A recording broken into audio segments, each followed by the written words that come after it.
So Paul, I'm here with you at the ITAS conference. This morning you appeared on a panel with another group of industry members. Now, some of the discussions were looking at fund distribution support models. What I was interested to find out from you, do you think that does global fund distribution support actually exist in the sense of a TA being a distribution partner? I think the nature of the discussion this morning indicated that probably there isn't a standard model for distribution support. What distribution support means is different for different individuals, different entities. Certainly TAs believe they have a distribution support model.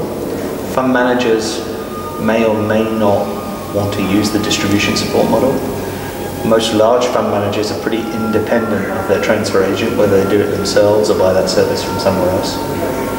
I think the expertise when you're entering new markets and have new opportunities that your transfer agent has are very useful to you as a source of knowledge. I don't know that anyone would ever pay for distribution support, but have an expectation that the support of distribution is part of the core service proposition.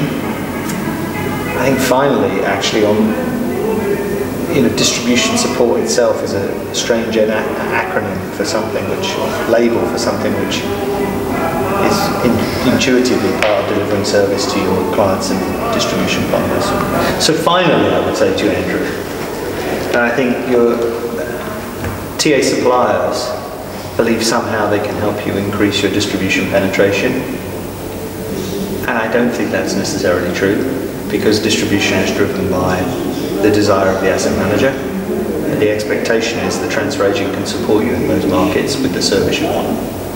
I don't think the transfer agent leads the distribution. I think distribution leads what the transfer agent does.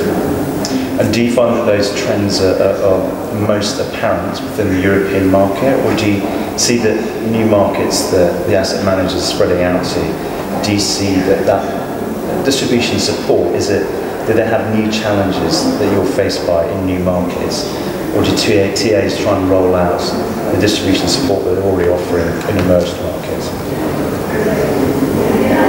I think the interesting thing about that is in a new market where you're going for the first time, if it's less developed, you and the TA learn together. And sometimes your TA knows a little more than you do. But in terms of who will buy your product in that market, the transfer agent is not helping you with that. You as a distribution or a manufacturer of the product need to find someone to buy your product. The transfer agent needs to tell you how that process would work and what will come from it. I think in developed markets, if it's a first for you, and it's hard for me to speak because we're in lots of places, but I think in developed markets, the transfer agent can help you understand the process and the key plans. But I still believe that the distribution begins and ends with the asset manufacturer, the asset manager, the manufacturer of the product, and not with the transfer agent. Paul, thank you very much. You're welcome.